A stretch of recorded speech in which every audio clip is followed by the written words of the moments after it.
बिस्मिल्लाहिर्रहमानिर्रहीम। अस्सलाम वालेकुम। मैं हूं आपका होस्ट चौधरी फाजिल, आपको सुनो स्पोर्ट्स में वेलकम कहता हूं। नाज़रीन, आज हम बात करेंगे Pakistan versus South Africa first test match के हवाले से। बड़ा ज़बरदस्त किस्म का मैच हुआ और शायद one of the best game कहना चाहिए टेस्ट क्रिकेट की। तो कहना गलत नहीं होगा। बहुत थ्रिलिंग था, बहुत एक्साइटिंग था, बट अनफॉर्चुनेटली पाकिस्तान जो था वो लूजिंग साइड पे आया।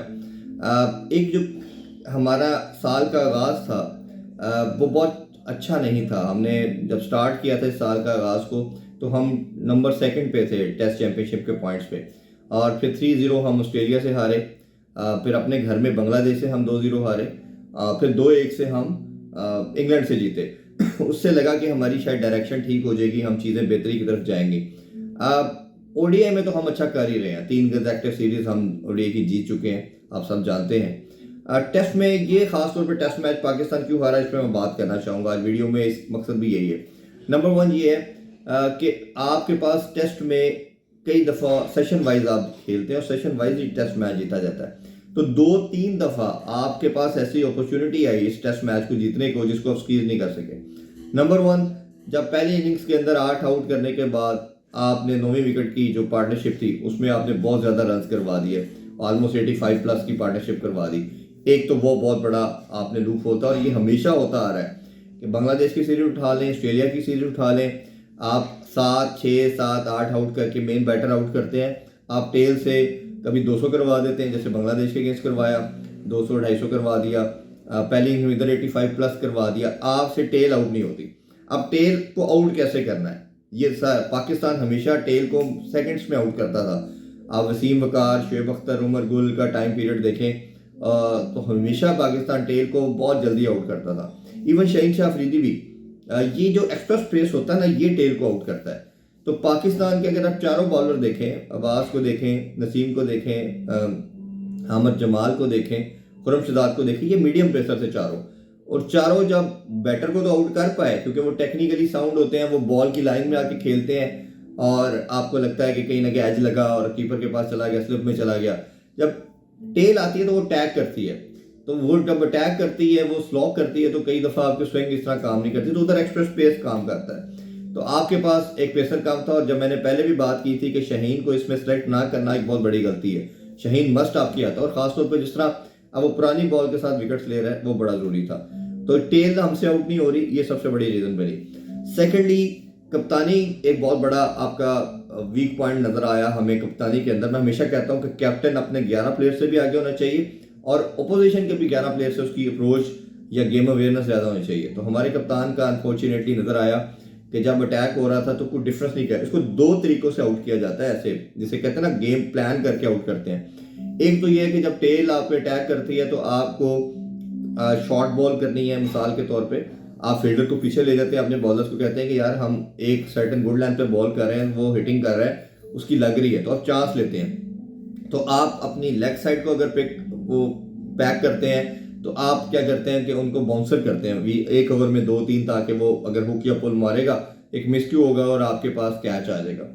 दूसरा ये कि आप ऑफ स्टंप के ऊपर रख के अपनी ऑफ स्टंप को पैक करते हैं और बॉलर को कहते हैं आप इस लाइन पे बॉल करते थे। तो जो कि दोनों तरफ से, ना बॉलर की तरफ से अप्रोच नजर आई ना कप्तान की तरफ से नजर आई। कप्तान को रिस्पॉन्सिबल इसलिए मैं ज़्यादा ठहरा रहा हूँ, ये कंटिन्यूसली होता आ रहा है। फिर इसी तरह आप टेल को आउट करने का सबसे आसान या एक जो मेथड आउट किया जाता है वो स्पिनर होता है। वो चांस लेता है स्पिनर के अगेंस्ट। आपके पास मिस्ट्री स्पिनर साइम अयूब थे, सलमान अली आगा थे, रबाडा जो लेफ्ट हैंडेड है, आप उस पर चांस ले सकते थे। जब आपका पेसर को वो बहुत आसानी से खेल रहे हैं, स्लॉक कर रहे हैं, तो आपको मस्ट ट्राई करना चाहिए था। ये क्यों नहीं किया गया, ये एक बड़ा अनफॉर्चुनेट पार्ट है, ये क्वेश्चन मार्क है कप्तानी के ऊपर कि गेम अवेयरनेस जैसे मैं कह रहा हूँ कि बहुत मैटर करती है। तो ये 2 मिस्टेक हमें इसमें नजर आई।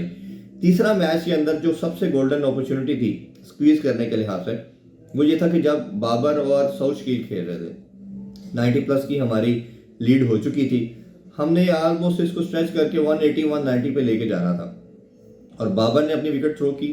उसके बाद सलमान अली आगा, मोहम्मद रिजवान, जितने आए सब ने रैकलेस शॉट मारे। टेस्ट क्रिकेट में ऐसे शॉट्स नहीं होते।